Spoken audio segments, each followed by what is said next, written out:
My name is Gary Rogowski. I've been building furniture for some 20 years now. And I have to tell you, I still walk into the shop on a Saturday with the best of intentions to build a weekend project. And some 3 weeks later, I'm still building it.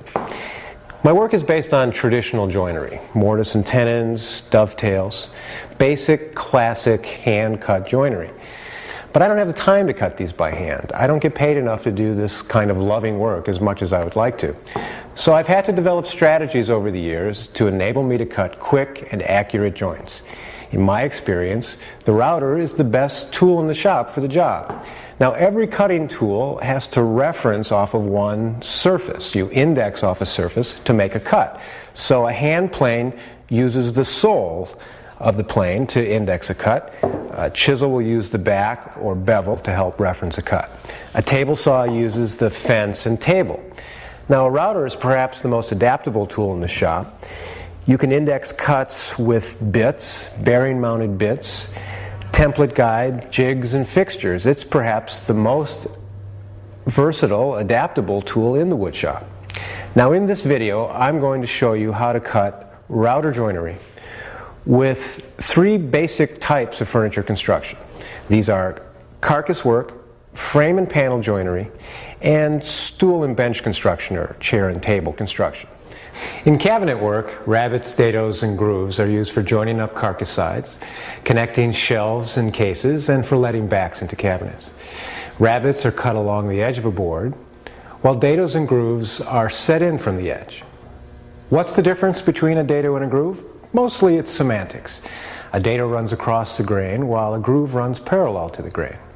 The practical difference is that with the groove, you don't have to worry about tear out at the end of a cut. While a dado cut cross grain, you have to prevent tear out. We'll see more about this in a bit. I want to build a small box to hold my router. I need something simple to make, but I still want it to be strong. A rabbet joint cut in plywood will give me good gluing surface and an excellent way to reference the joints when I glue up. I mount a fence to my router when cutting rabbet's topside. It needs to be placed in a position relative to the bit so that the router will cut only as much material as I need. In this case, my rabbet needs to be cut at a full 3/4 inch. So with the 3/4 inch bit in place, I set the fence appropriately, double checking it against the edge of my ply. Next, I set my depth of cut with the stop provided on this plunge router. I loosen the depth scale on the router and use my ruler to set in the depth I want. I double check this distance right down at the depth stop.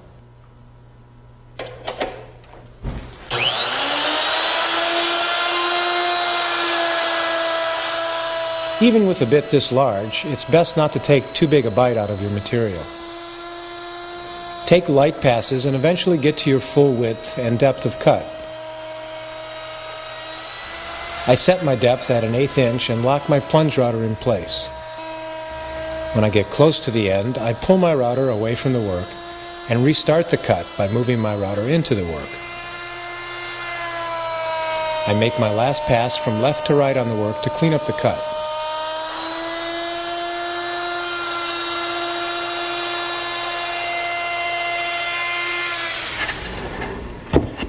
I got lucky. The end of the rabbeted piece is just a tad proud, so there's just a little to clean up. Now, when routing topside, 99% of your cuts will be made by moving the router from left to right around the work. In other words, the router is pushed so that the bit is pulled into the work. Moving right to left tends to push the bit away from the work. So while it does cut, much of the effort is in keeping the router into the cut. How does this happen? Here's an animated router bit as I'd look down on it in a handheld router, spinning clockwise within its base.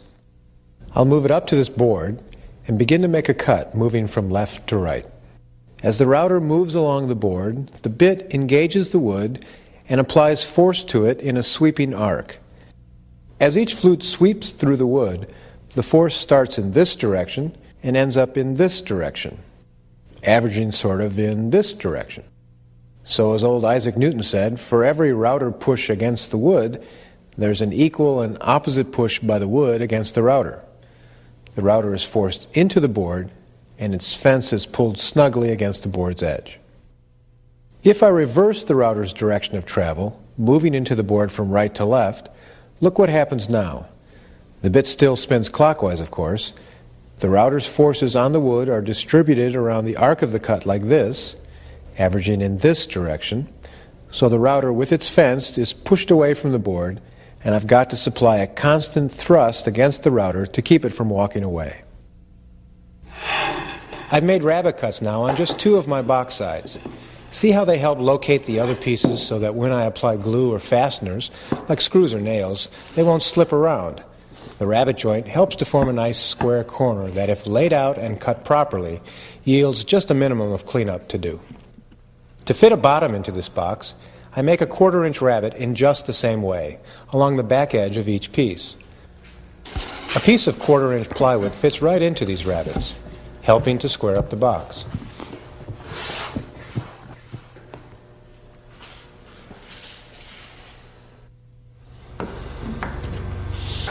Another way to cut rabbets is with a bearing-guided rabbeting bit. The distance is set between the bearing and the cutting edge. Now in this mirror frame I've clamped onto the bench, I'll cut a 3/8 rabbet. The rabbeting bit, which has a 1/4-inch shank on it, is mounted in a production router with a rack and pinion depth adjustment. Make sure the collet nut is tight on the bit. And make very sure that when you mount a wide diameter bit like this one, that it has room to spin inside the router base. Now I set the bit height for an 1/8-inch cut. Light cuts are always better. Plug it in, I'm ready to go. I start my first pass by setting the router securely on the frame and then plunging into the work as deep as the bearing allows. The bearing prevents me from cutting too deep and rides along the edge of the wood. The first cut is made moving left to right inside the frame. This is the proper feed direction. I keep good pressure on the hand riding above the work. Notice how I've raised the frame up off my bench a little to prevent the bearing, which sits on the bottom of the bit, from digging into the bench top. The cutter will leave a round corner, which I'll clean up later.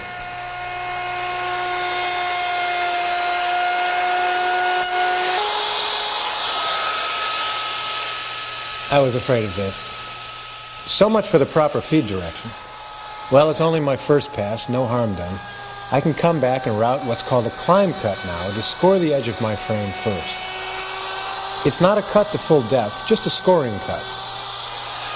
But then I route in the proper direction again to full depth, with the bearing riding right against the frame. This first pass with the rabbeting bit told me a lot about how the wood in this frame wants to be cut. Oftentimes with a rabbeting bit, you'll need to make a climb cut to prevent tear out. Here's how you get tear out with a router. As the bit sweeps through its arc, each wood fiber that it cuts is backed up by another just behind it, until the bit gets to the edge where it finds wood that isn't backed up by anything, just air. This outer fiber is in danger of tearing out ahead of the cut, especially if the grain is angled into the oncoming bit. You won't always get tear out in this situation. It depends on depth of cut, feed rate, bit diameter, and how the wood sprites are feeling that day. But if you do, climb cutting is the remedy. In climb cutting, we reverse feed direction, which also changes the bit's angle of bite into the wood. Now, all the wood fibers behind the cut are supported fibers, meaning there's always more wood just ahead of the cutting edge in the spin direction of the bit. No tear out. Why not cut this way all the time? Well, remember that last little animated lesson about forces on the router? In climb cutting, the bit and the router tend to get pushed away from the wood, which means you've got to fight to keep your router into the work, instead of concentrating on making a smooth cut. After I climb cut at each depth setting, I make a cleanup pass.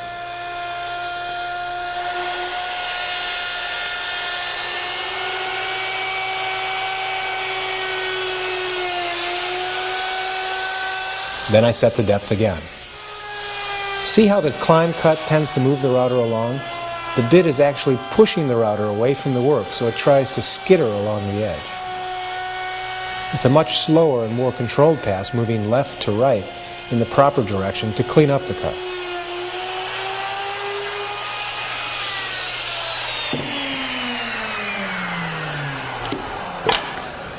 Now it's time to clean up my corners.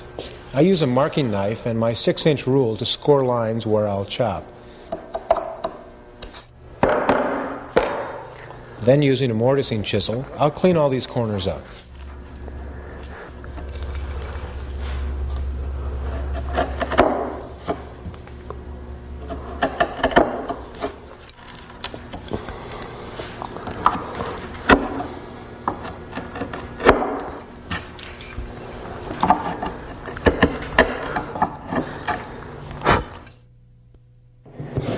For this cabinet shelf, I could use a dado the full thickness of my stock like this.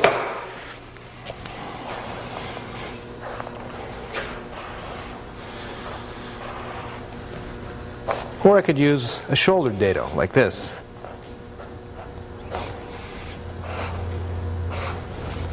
Now the difference between a full dado and a shouldered dado is that with a full dado, you have to match your bit to the thickness of the stock, or take your stock down to the size of your bit. This is particularly a problem in plywood with its inconsistent thicknesses. So you can use a shouldered dado and a single tenon that will match your smaller bit size. I'm going to make the cut for the full dado first. I mount a straight bit with 2 cutting edges in the router. This is called a 2-flute bit, which gives me a smoother cut than a single flute bit. The bit I mount is the full size of my shelf stock, and I lock it firmly in place. I adjust the height of the bit so that only 1/8 of an inch is showing above the router base.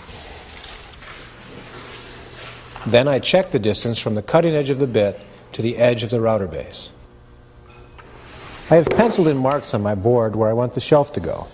Now all I have to do is measure from those marks to a straight edge, and then check to see that the straight edge is square to my board and at a point exactly equal to the distance I measured on my router base, all the while keeping it square and trying not to bump it. Hey, come on, there's got to be an easier way. Well, there is. I've got a squared fence jig that lines up square to an edge automatically. It's just a flat piece of ply with a straight edge rabbited into it at right angles. This straight edge rides along the outside edge of my board. All I have to do now is measure from my marks to this jig and clamp it firmly in place. I switch on the router and let it come up to full speed. Then, with the bit still not touching the board yet, I set the router down onto the workpiece. I move the router into the work, holding it firmly to the jig.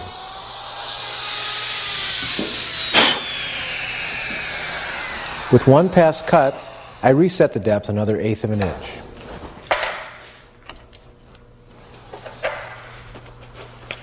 Make sure there is no schmutz, no sawdust or debris between the router base and the fence, and always make sure that the router is held firmly to the fence.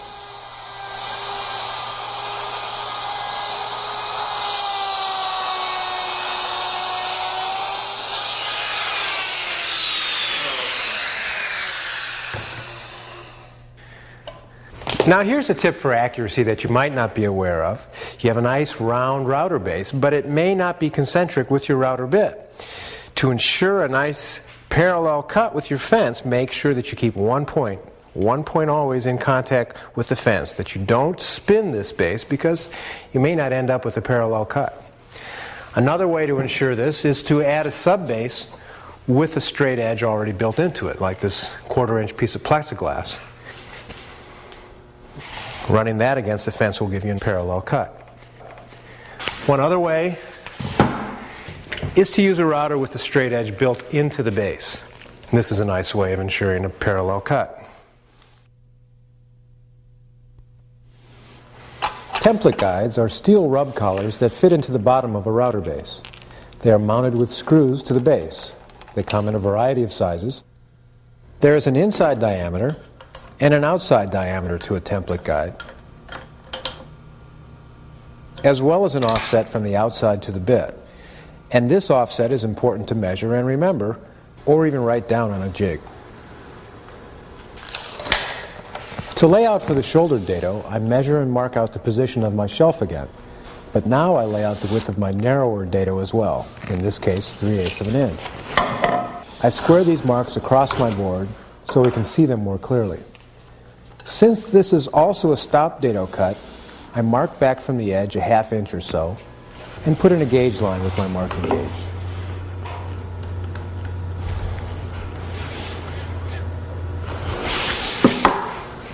I lay on my squared straight edge again, but this time the offset is only the amount of difference between the bit and the outside of the template guide.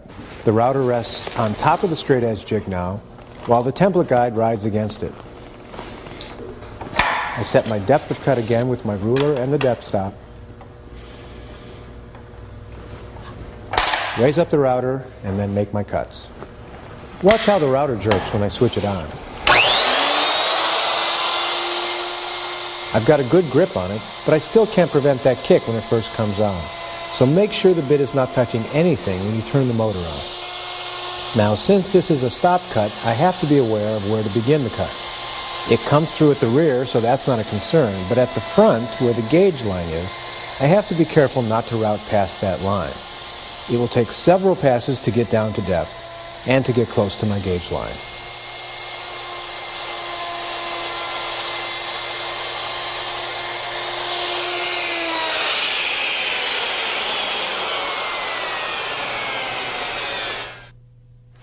Now, I've been showing you a lot of topside or handheld router applications. It's very useful. But there's another way you can mount your router to do a great deal of router work, and that's here. This is a router table, a very rudimentary form, very simple form. I've got an extra base mounted to a flat sheet of melamine. I clamp this to a bench or table. It's portable. And onto this, I can take this same router motor that's mounted here and mount it under here.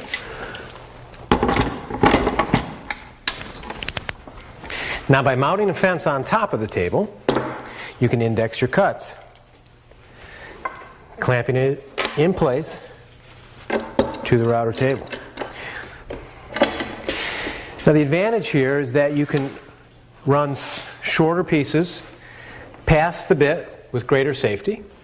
You can clamp stops to the fence to index your cuts for multiple passes. There's lots of ways that this setup can be used to make a variety of joinery cuts with your router. Now, there are commercially available router tables. Those are great. There's a lot of gadgets on them, exhaust ports, miter gauge slots. There's lots of ways that you can jazz these up, separate tables. This is a very basic approach. I use it. It works. Now, I want to cut a 5/8 dado, but I've got a 3/8 bit. What do? Here's one solution. Make successive passes with a 3/8 bit and a 1/4 inch spacer. So I've got my 3/8 bit, piece of 1/4 inch scrap, and with successive passes, first with the spacer in place and then removed, I can yield a full 5/8 inch dado. Now, the other thing I want to pay attention to is, since I'm cutting cross grain with this cut, when I exit, I want to have a backer piece in place to prevent tear out. This piece of plywood will suffice for that. One other thing, make very sure that you know where your fingers are when you make this cut, because if this bit comes out and your thumb's in the wrong spot, it could be dangerous. So be aware of where your hands are. Never have them directly over the bit. Don't have them at the exit point of the cut.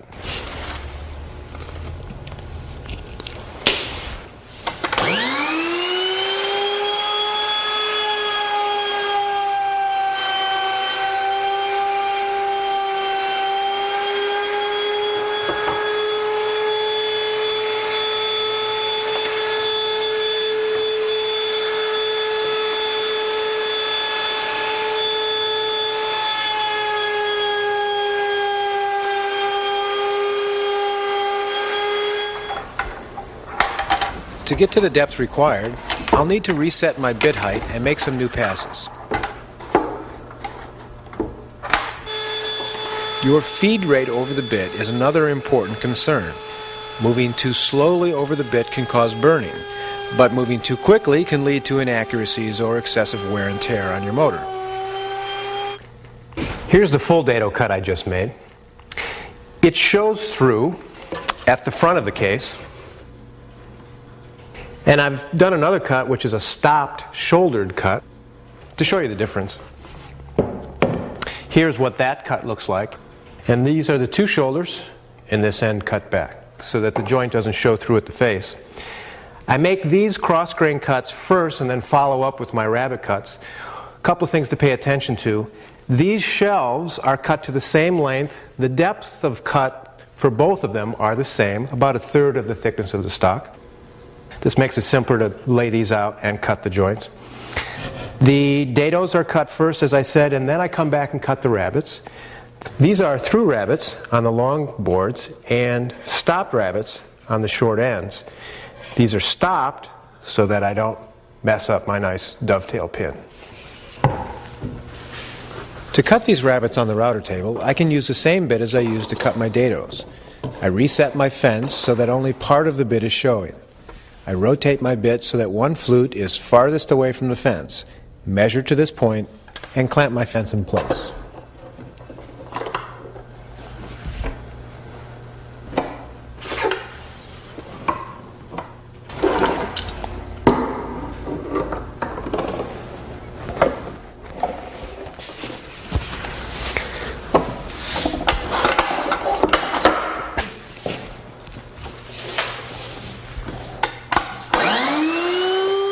I'm taking a small pass and some plywood scrap to double check my fence setting. Always take practice cuts before committing your good stock to the router. It looks good, so I'll proceed. Now I'll make the through rabbets.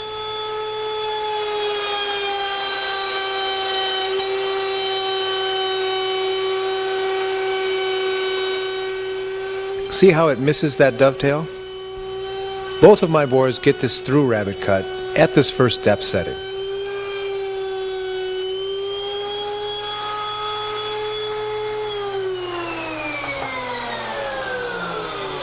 Now I need to set stops somewhere on my fence for the stopped rabbets.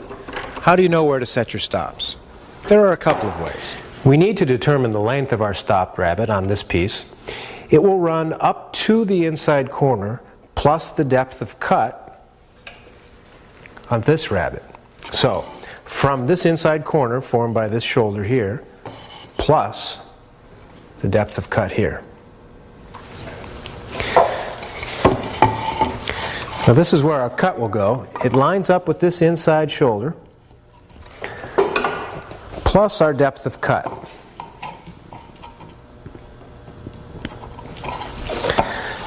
So, inside corner plus depth of cut.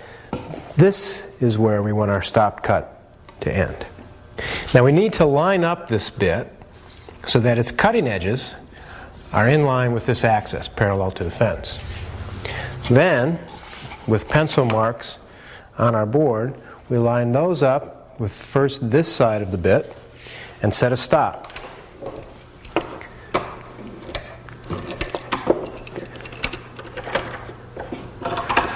And then, we line up the second side.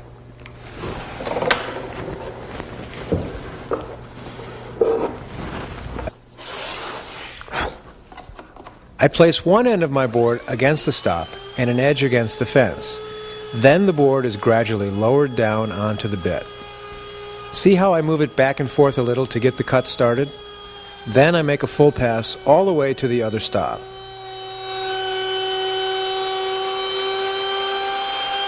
Carefully lift the board off the bit, holding it firmly to the fence as you lift.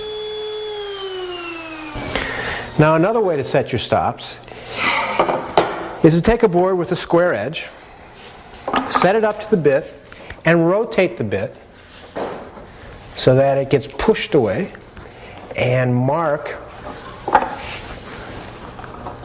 the cutting edges of your bit. Then with the rabbet marked onto my board, I line up one end on the left side pencil mark and lower my work onto the bit.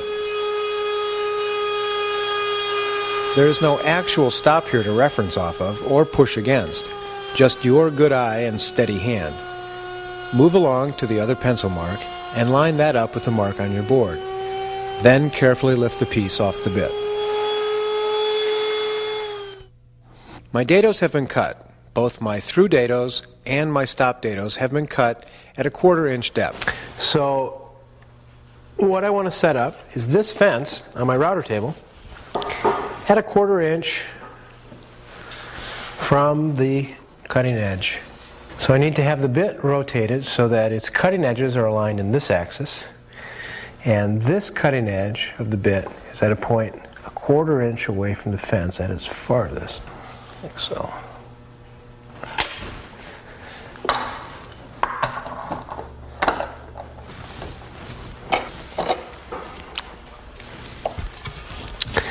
Now this is 3/8 of an inch, so I need to have my bit set 2 times that cut is 3/8.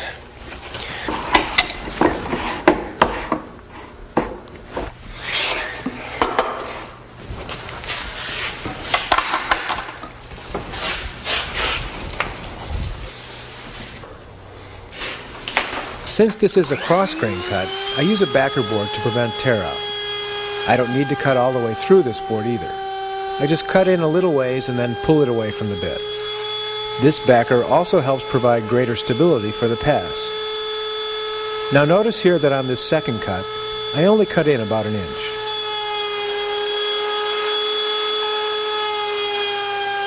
I do this so I can check my fit without totally committing myself to a full cut and its consequences. To check my cut, I try to fit the tongue in the dado. Almost fits. I'm close, but it's back to the router table. Since I'm this close though, I'm going to try to recut, but rather than resetting my bit height, I'm going to run my piece through with just a little more downward pressure on my board. Sometimes this works.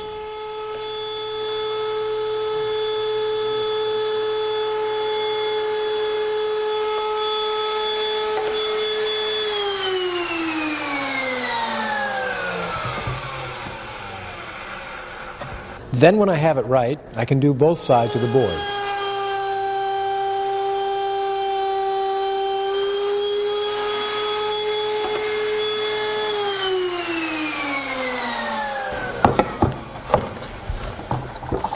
That's a nice fit. Good boy. A sliding dovetail joint is one of the strongest carcass joints you can make, but it tends to confound people because it's either too loose or it's too tight. Here's how I cut them on the router table. It helps to first get rid of some of the waste in the carcass size where the joint will go. This saves your bits and your ears because this can be a screamer cut, especially in a wood like the oak I'm cutting here. Make your waste passes for the female part of the joint first, on the router table. In this example, I'm making through cuts. After these cuts are made, I change the bit. I find that my old Stanley router likes to hang on tight to bits, so the only way to persuade it to give up its grip is to support the router shaft on a solid surface and then wrap the nut, not the threads of the shaft, and the bit loosens up. Supporting that shaft protects the bearings. In goes my dovetail bit. And I crank down pretty good on these wrenches. I do not want any bit flying out of a loose collet. The bit goes in now to the full depth of cut I want, because with a dovetail bit, you only get one try at this cut. With the fence in the same position as for the waste cuts, I can route the through cut. Make sure you hold the board flat here. You may get a little fuzz here, so I clean it up with my chisel and maybe some sandpaper just right on that corner of the joint. Now it's time to set up for the male part of the joint. I reset the fence so that the bit is actually buried within it. You can see how the dovetail bit just fits inside this recess in my fence. I want to set my fence for the male cuts now, and the beautiful part of this setup is that the bit height is already there. I don't have to change it at all. By cutting both parts on the router table, I eliminate one of the frustrating setups of this joint. I position the fence so the bit will just cut into one face of my board. Then I make a cut, rotate it, and cut the other face.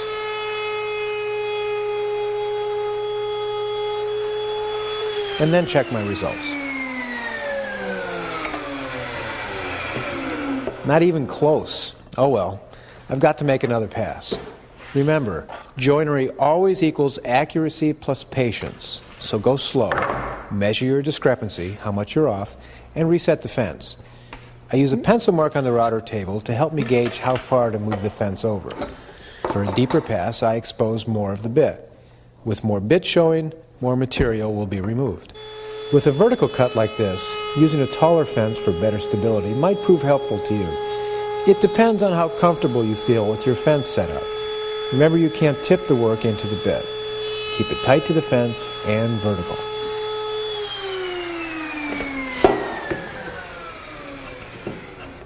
Still not quite there. Time to readjust and pencil mark again. I keep nibbling this joint down until it just fits into my opening. As you may well know, fitting this joint can be a study in frustration, and you really need to be patient in setting it up.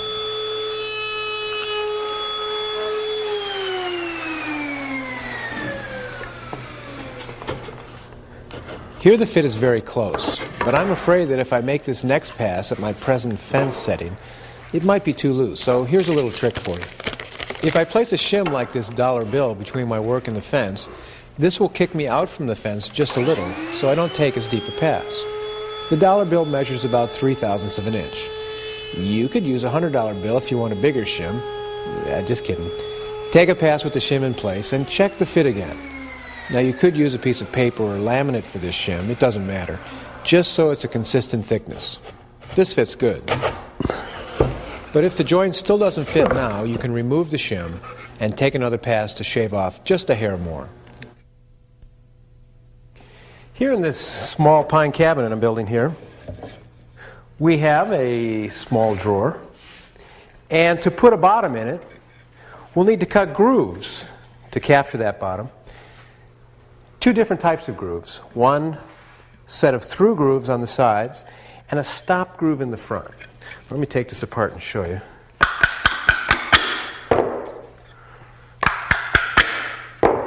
We will have, there's the bottom here, a groove that comes close to the edge but doesn't pop all the way through, so it doesn't show at the end here.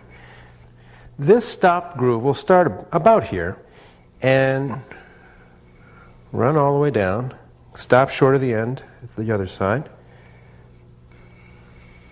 in approximately that position. So it'll stop at the ends, doesn't pop through, and there'll be a through groove here on the side pieces that'll run all the way from end to end. And we'll cut both the stop groove and the through groove on the router table. This little trick of keeping the far block up off the table helps to prevent chips from building up against the stop and messing with my accuracy.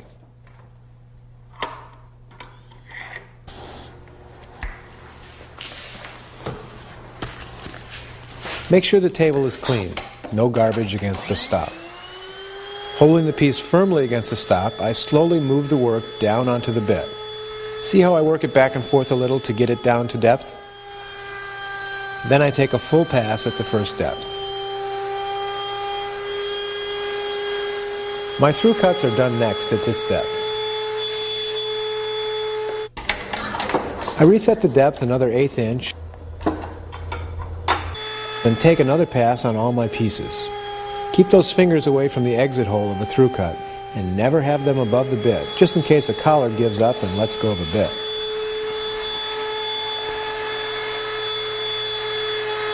The stop cut is done in the same fashion again. I move right to left against the fence.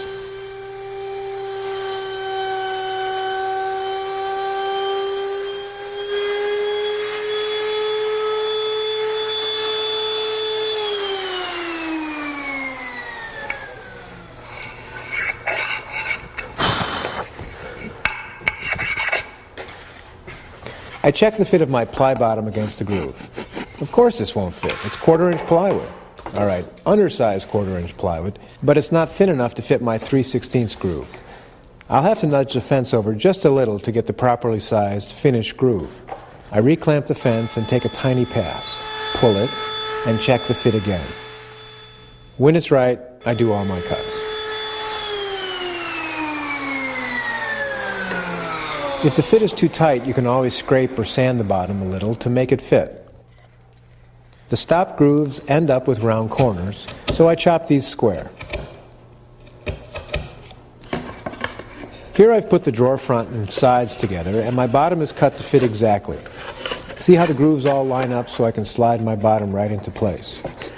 With a sliding dovetail cut for the back of the drawer, I can put my bottom in and then glue the back in place later. The bottom isn't glued in place, but has screws running through it up into the back. In this way, if I ever need to repair the drawer, I can pull the bottom out easily. Dovetails are useful in projects where you want to emphasize a joinery. Through dovetails can be used in a variety of carcass situations like cabinets, blanket chests, this jewelry box I'm building. They're a nice way to exhibit your hard work, and I'm going to show you how to cut them with a router. Now, through dovetails are quite visible on both faces of a corner. The long grain and end grain can be seen on all corners of the box, so it's important that the fit of the dovetails be exact. As with prepping stock for any project, mill your stock up square, flat, and with parallel edges and faces. I'm marking the outside face with the arrow pointing to the top edge. I'm using poplar and oak here because we're doing a video and wanted to show off the contrast. But really, if you make the tails and pins out of the same wood, the end grain will contrast great with the long grain. This is the Keller system. It's 2 aluminum templates mounted on wood backers. This is for the tails, and this is for the pins. The tail bit has a bearing mounted on it that rides within these accurately machined fingers. And this straight bit is for the pins.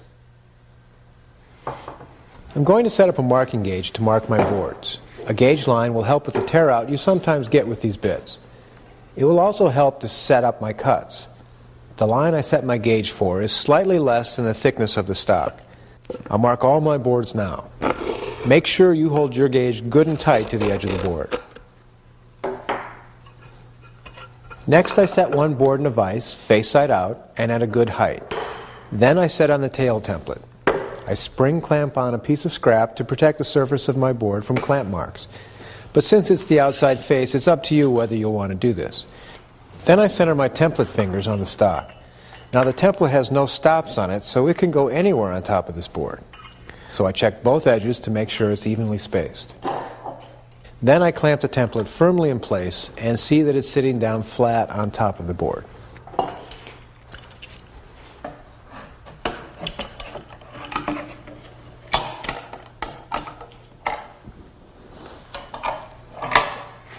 The dovetail bit is mounted here in a plunge router. See how the bit has a bearing on top of it. This router has a locking button to lock the shaft while I tighten the collet nut with a wrench. I'm checking the thickness of my stock and adding to it the thickness of the template. This number will be the full depth of cut I want, and I mark a stick with this distance. I'm doing this in case you don't have one of these plunge routers with its nifty depth adjustment.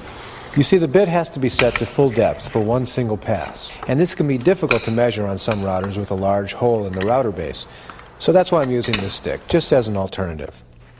I'll double check my setting right up against the gauge line.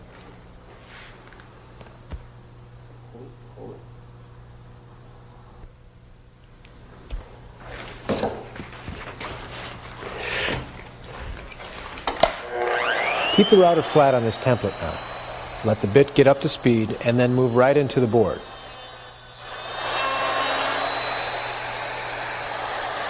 Remember, no tipping, no tilting, definitely no lifting of the router while you're in this cut. It's a full pass right into the work. The top bearing will ride tightly between the fingers with no side-to-side slop and give you a nice cut. But take your time.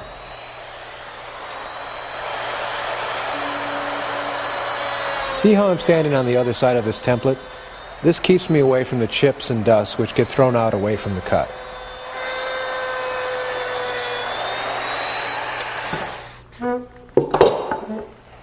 Once all the tails are cut on all your boards, then it's time to cut pins. Just like in hand cut work, the pins are marked from the tails. I put down a hand plane on the bench to support my tail board, face side up. Clamp my pin board in the vise, face side out. I line up my gauge line to the inside face of my pin board and check to make sure the boards are lined up flush on their edges. Then I mark out the pins with a scratch awl. Now once you've marked one pin board, if your tails are all cut the same, and they should be, You just need to set up a stop on the pin template to make all of your pin cuts. You don't need to keep marking out all of your pins. But it's easy to do, so this is another decision that's up to you. I spin the pin board around now so the face side is away from me, and I clamp the board in at a good height. The pin template is brought up. See how it exactly lines up with those tail marks. It's automatic. The sockets for the tails will be cut then exactly where you need them. I clamp the template in with it lining right up on those marks. The flush trimming bit is now mounted to cut the pins. I set my bit height again and double check that setting against my gauge line.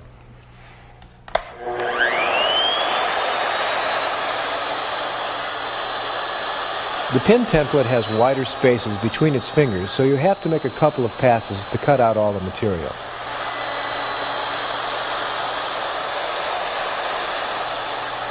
I score the outside face of the board and then cut first against one side of a template finger and then the other.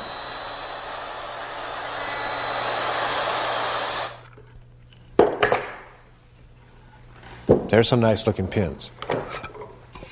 Now the crucial aspect of this dovetail system is how the backer board of the pin template is aligned. Once you get yours set, never bang it or drop it, guard it, and it'll always give you the right size cut. Check the owner's manual on how to set this up properly. Again, be sure when you're making these cuts that the router is held flat to the template and that it is not tilted or lifted while the bearing is in contact with the fingers.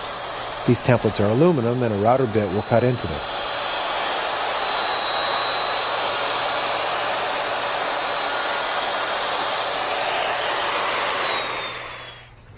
Okay, we've got the tails and the pins cut now. Let's see how they fit. Fit pretty good. As you can see, on this little box, it'll probably end up being a toolbox, the long grain is left a little bit proud of the end grain. This is helpful when you're clamping the piece together. You can put a clamping block right over the tails and the pins and get real good pressure right over the joint. The alternative is to have the end grain of the tails and pins protruding. You do this by setting your marking gauge for slightly greater than the thickness of your stock. Half-blind or lap dovetails are visible from only one side of a corner. This jig is for cutting them. I mount the jig securely on my bench top first. The tail piece is put in, face side away from me, to act just as a stop right now. I clamp it in, and then the pin board is butted up against it and the locating pin, face side down. It's clamped firmly in place.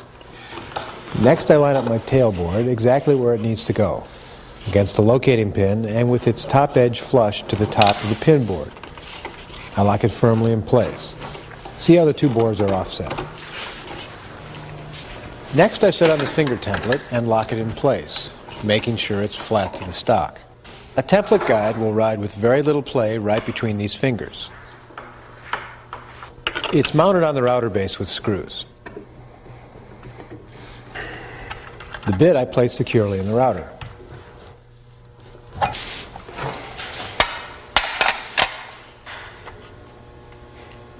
I always do this.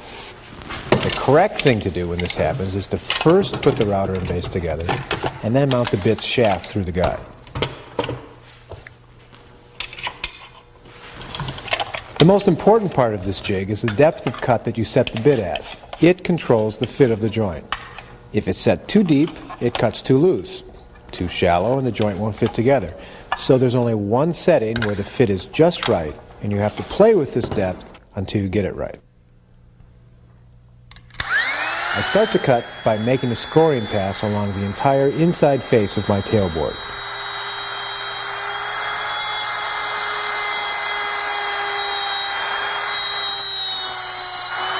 Then I come back to route between each of the fingers, taking a full pass. Again, it's enormously critical to not tip the router or lift it straight up and off of the jig. You'll destroy the finger template, so be careful.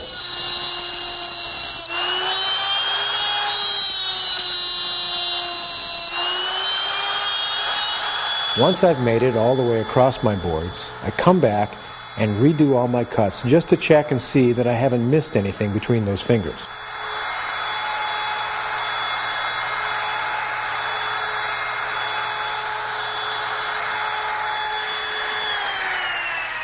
Once the cuts are made, it's time to check the results.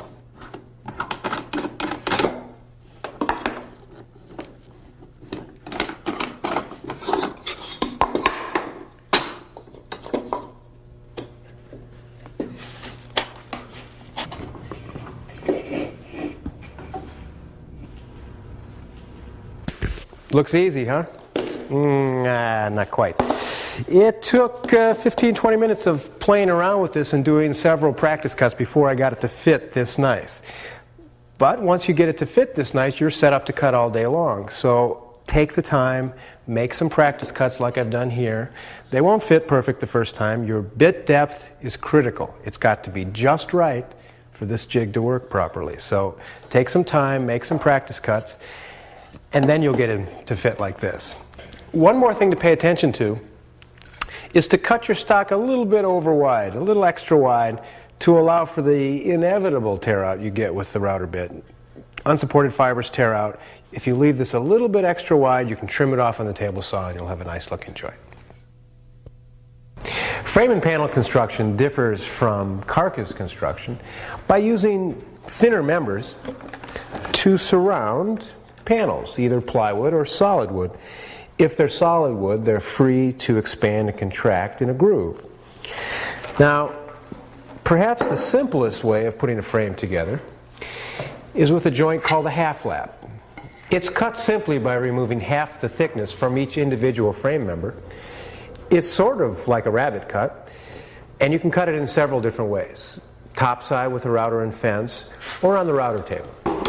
I mount a router with a straight bit in it and set the bit height at about 1/8 inch. My fence distance is set by putting one of the frame members up to the bit with the bit rotated so that one cutting flute is at a point farthest away from the fence. I keep the setting just under the width of the board and lock the fence in place. Then I start to nibble the material away, moving right to left against the bit. I take small passes and double up 2 boards at a time for better support. The backer board also helps prevent tear out. Now I'll have to reset my bit height until I get to the final depth of cut. But you can see that with a small bit like I have in place here, this cut could take a really long time to make. So I'm going to head over to the bandsaw and get rid of most of the waste first. I start by finding center on my boards. Then I pencil in a line where I want the half lap cut to be.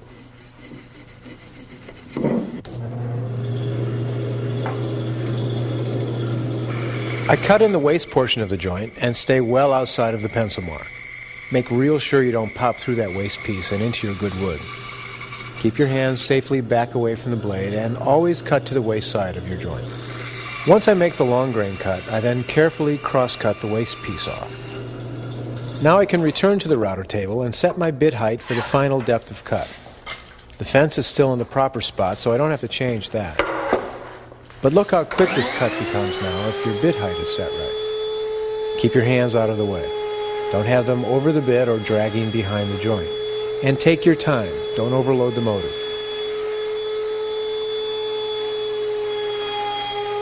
As I get closer to the shoulder, I'll be taking a bigger bite. You can hear it in the motor.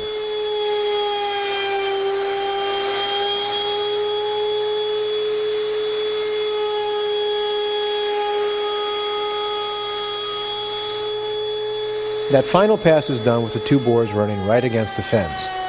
And if there's a little tear out on the rear board, just make that edge an inside edge that won't be seen. If it's a big problem, use a piece of scrap as a backer. I'll come back now, and moving back and forth into the fence, I'll get any little spots I may have missed. The fence acts conveniently as a stop.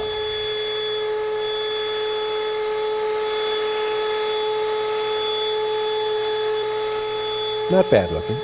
The final check shows that there are a few little ridges left on the cheeks of the joints. So I put down my bench hook and clean up the joints with the chisel. A rabbet plane would work nicely here too.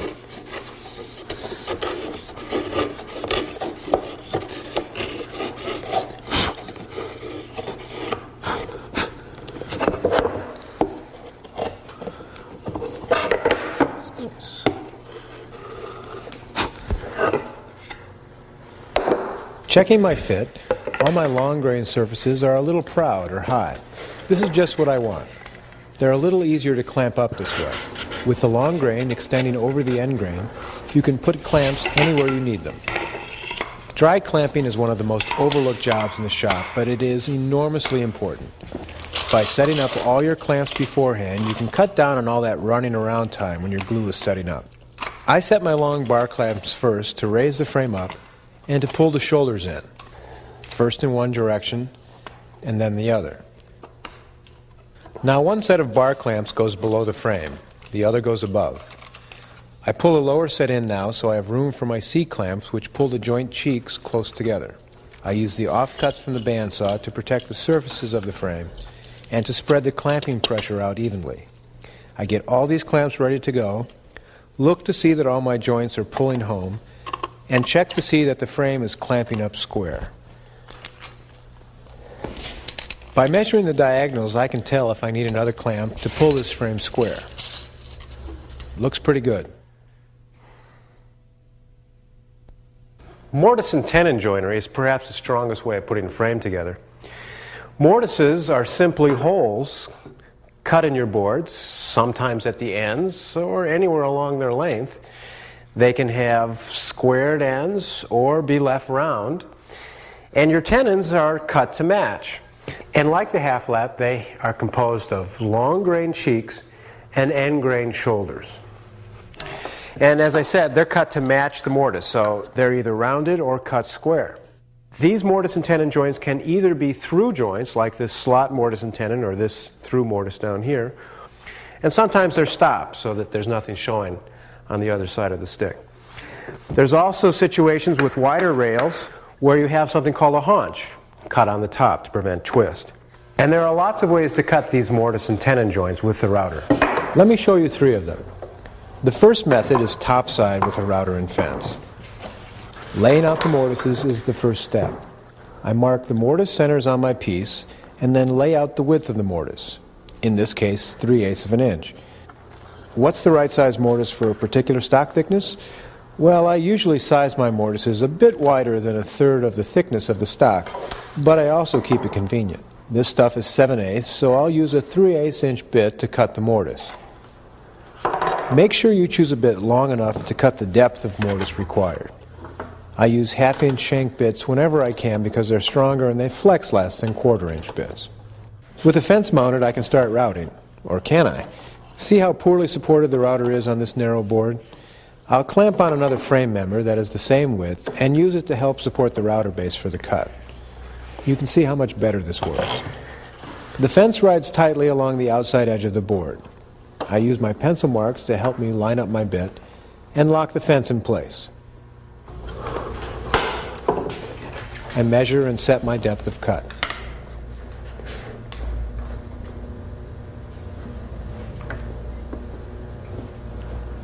Double check it, and then I'm almost ready to go.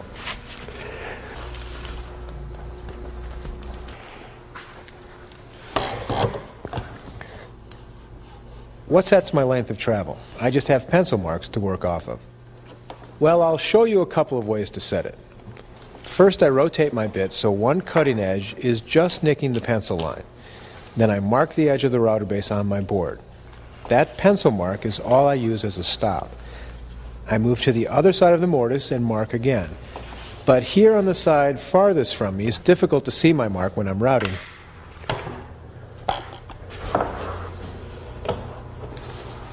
So I will clamp on a stop right at the pencil line to limit the travel of the router.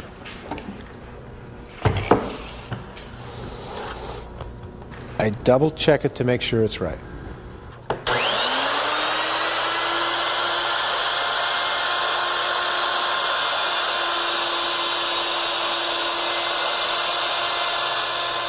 When mortising topside like this, there are several things to be mindful of. Keep the router straight, no tipping or tilting. Try to take small amounts off with each pass to save your bit and your router, and take full passes all the way to the ends of the mortise each time. Also make sure you keep that fence good and tight to your work. You can really mess up a mortise by not paying attention and letting the fence and bit wander. This is our first method of cutting mortises. Here I'm marking the length of a mortise for a second method of cutting them on the router table. I put in the right size bit and set my bit height to the full depth of cut needed.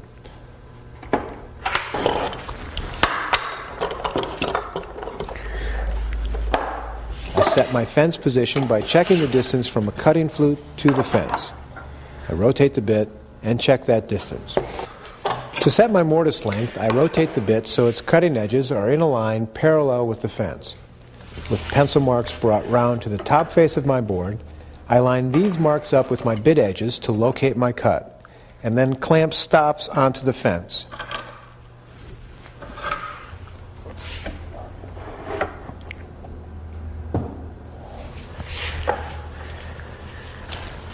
At this stop, I'll use my little spacer to raise it up to allow chips to pass under it.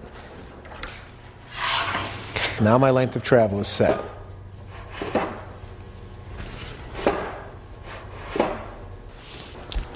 To start the cut, I place my board firmly against the fence with one end of it against the stop.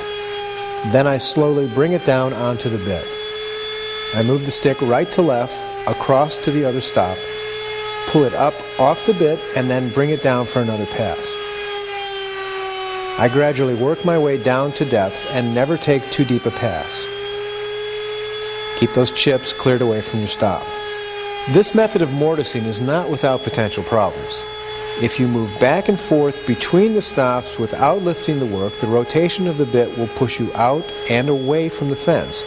This happens on the router table when you cut from left to right on it, so don't do this. Always be careful to feed into the rotation of the bit so it pushes you into the fence. That final cleanup pass is done all the way from stop to stop. Carefully lift the board off the bit. That's our second one. Our third method for mortising uses a mortising jig and a plunge router with a fence. This jig is pretty easy to make. It's a U-shaped plywood box.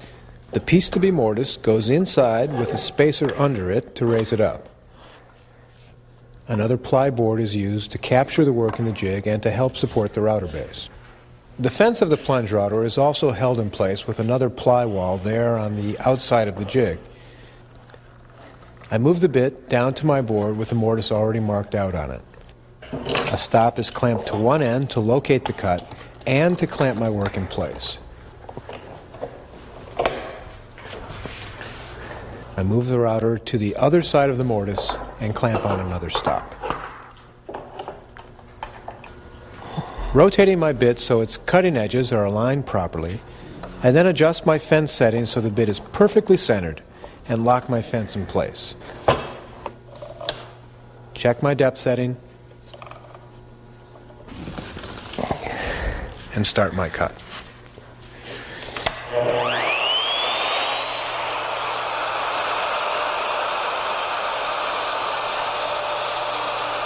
Don't overload the router by plunging too deep. Take about 1/8 inch or so with each pass. Do you see how the mortise length is set by the stops that limit the travel of my fence? By placing a registration stop that will set each piece in the jig in the same place, my jig can index all my boards to be mortised with this setup. This jig is also adaptable for many differently sized mortises. Their placement in the jig can be changed and the length of each mortise can be adjusted. So that's the third way to route mortises. The mortises we've used so far for frame and panel work can also be used for frame construction. Imagine this frame used as the side of an end table or low coffee table or bench. All the mortises we've cut, though, have been at right angles, 90 degrees. And there are situations where you'll really need to cut angled mortises, like in this stool. The router is the perfect tool for the job for cutting angled mortises. This is the angled mortising jig I use to build my stool. It is a dedicated jig. That is, it's set up to do only one job.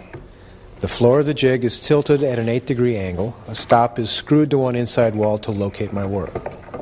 My stool leg is clamped in place to the jig. Here you can see the router fence limited by the stops screwed onto the jig. I use a spiral cutting bit with this jig. See how the cutting flutes spiral around the bit? These bits are used for mortising. The fence distance and depth of cut are set.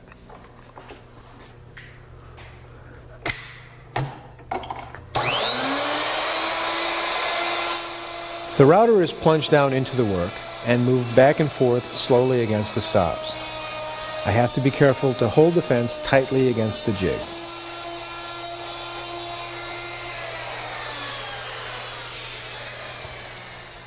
I use a spacer block set up against the stop to position the leg in the jig for the next mortise. Now I want this cut to be a through mortise. Here it is in the finished stool. So I have to either protect the floor of the jig from being torn up by the bit when it breaks through the bottom of the workpiece, or I can stop the cut short and then open up the mortise on the bandsaw.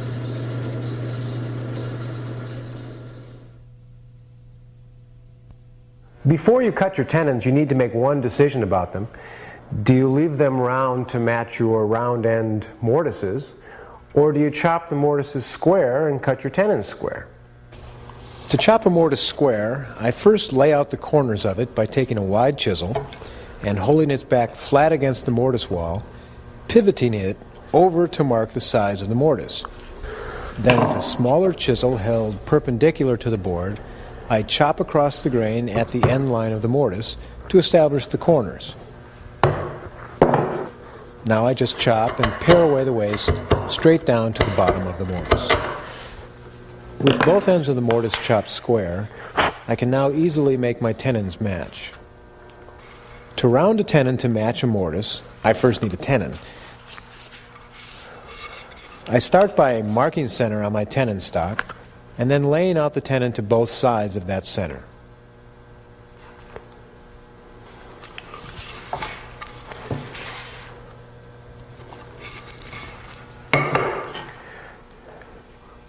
I check my depth again and mark just under that distance by a 32nd or so on my board and square that line across.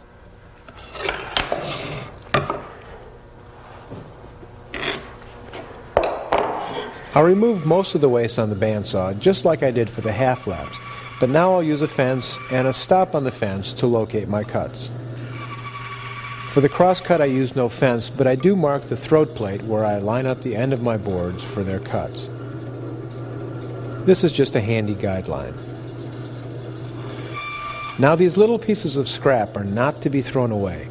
In the unlikely event one of your tenons gets cut too loose, you can glue this scrap back onto it and recut the joint. Of course, I've never personally needed these, but I've heard of it. I measure the length of my mortise now and mark that on the tenon. On this tenon, it's centered in the board.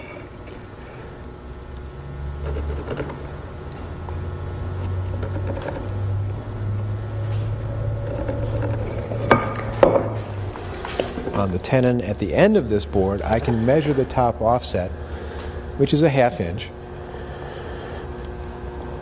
or just set the tenon piece onto its mate with their edges aligned and mark straight off the mortise. Now I leave a little 1/16 inch shoulder at the bottom of my tenon to hide the mortise down there too. I trim the tenons to width on the bandsaw with a fence set up. First I cut one side of each tenon, being careful not to cut into my shoulders.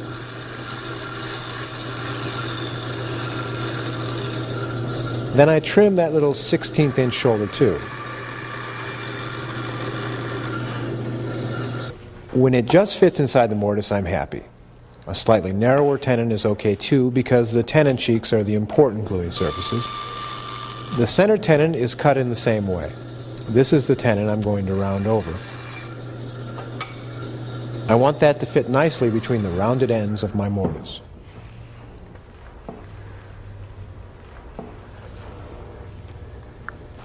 The fence is set to cut the full shoulder depth, but since my bit is relatively small, I'll have to take a couple of passes to cut the whole tenon.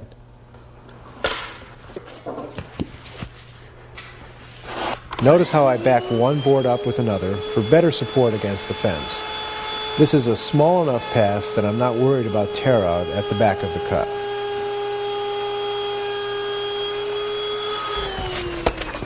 I want the members of this frame to end up with flush faces here. How do I know this tenon is cut in the right spot? Well, I could set it up to the mortise and set a straight edge here and try and check it this way, but in a simpler way is really to just flip it around and hold the cheek tightly to this face and check this distance here. This is the amount I'll need to still take off the tenon for me to end up with flush faces. I reset my bit height and recut that first tenon cheek so it lines up perfectly with my mortise wall. When the tenon is in place, the faces of this frame will be flush. But the other side of this tenon still needs cutting. The difference between a tight fit and a loose one is not very much. So, do I feel lucky today? If so, I'll keep the same setting and cut the other tenon cheek. But I have another way of approaching the perfect fit, and that's to use a shim again. Here I folded over a piece of drawing paper, and placing my tenon boards on top of it, I cut slightly thicker tenons with this shim setup.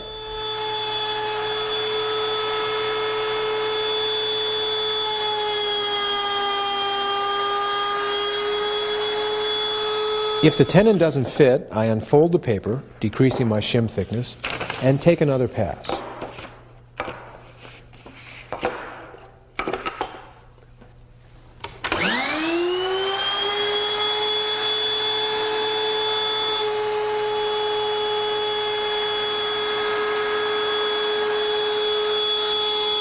If the tenon is still too tight, I'll remove the shim altogether for one last pass at this setting. But this tenon fits the mortise perfectly. Once I'm happy with how the cheeks fit the mortises, I'll clean up all the tenon shoulders. I take a wide chisel and, holding it flat against the shoulder, I'll walk it around the edge of my board. I do this from both sides to establish a line across the edge. Then I take light chopping passes to establish this shoulder. Remove the waste and chop again.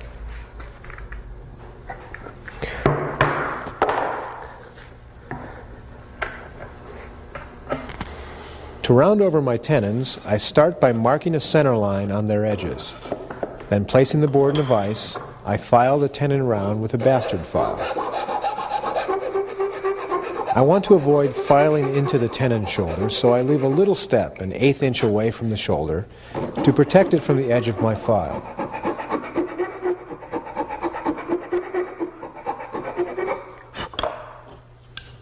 I remove this step with my chisel. This finishes off the rounding of my tenon.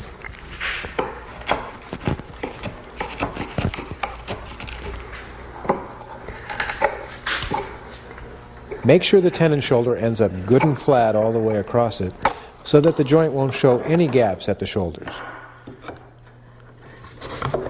When tenons fit their mortises well, it's a great day. Try to avoid tenons that have to be hammered home, and don't try to make your glue fill up a too loose fit. Stuffing an extra sock in a shoe usually doesn't help. I look for a fit that's not too tight and not too loose. It's a snug fit that requires a little bit of persuasion to bring it on home.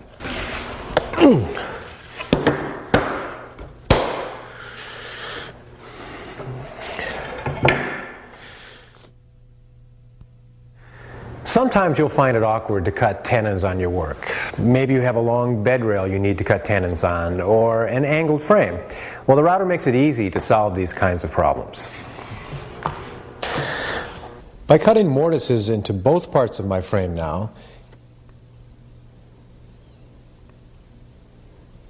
and bridging them with what's called a loose tenon, you can solve this problem. Or, say in your angled frame, you cut right across the joint and fill that up with a tenon. Say you want to cut several of these mortises. Well, a template made to cut them can be a real plus. It can be used over and over again and act as a platform for your router base. A slot cut to fit your particular template guide can be used, and you can use different bits in here to get different sized mortises. When using a template guide, you always have to take into account the offset to the cutting edge of the bit. I mark my board appropriately to locate my template and clamp it onto the work.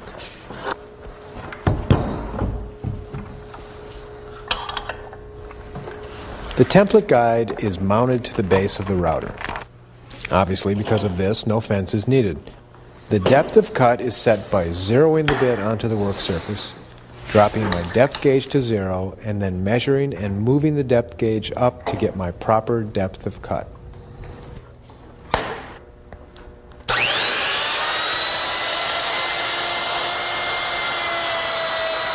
The router base rests right on the template, but because it covers it so completely, chips tend to build up in the ends of the template.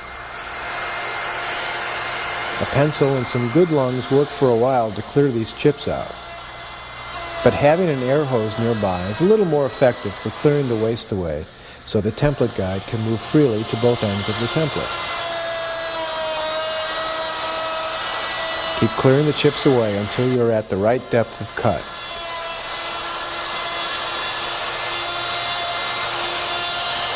Do a cleanup pass to make sure the full mortise is cut.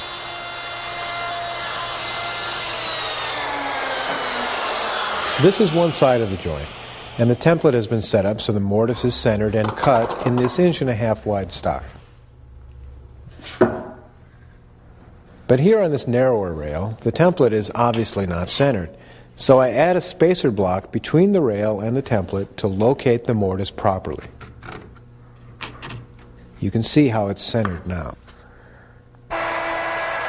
Even on this narrow end of a board clamped into my vise, the template provides really good support for the router base, so cutting joints in long, narrow boards becomes pretty simple. Now I have 2 mortises cut, so it's time to make the loose tenon. I mill up a long piece of tenon stock that is the proper thickness and just about the right width.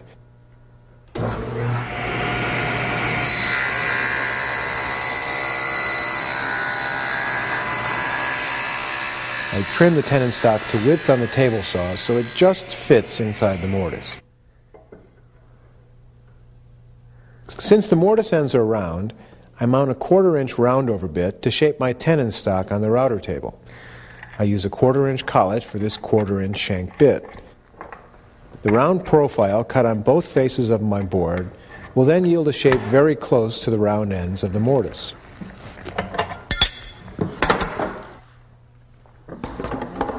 I set my bit height off a straight edge, so the profile cut will be just a roundover with no shoulder to it. Since this is a bearing-mounted bit, I don't need a fence. The bearing will locate my cut. I do have to be careful to start my cut in from the end of the board just a little to prevent the bit from grabbing the end grain and shooting my board past it. Keep your hands well away from the bit and move from right to left past it.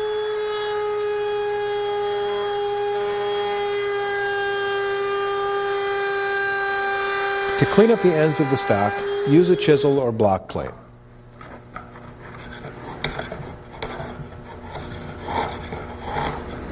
Here's a good fit, tight without being too tight. I cut the loose tenons to length on the table saw. With lots of them to make, I'd use a stop to help locate this cut.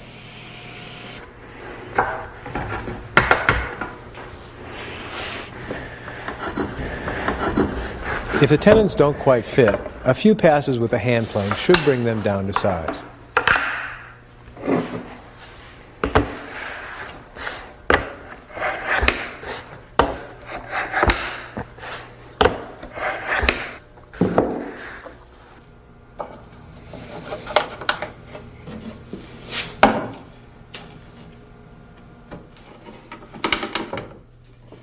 A nice fit for a joint otherwise difficult to cut.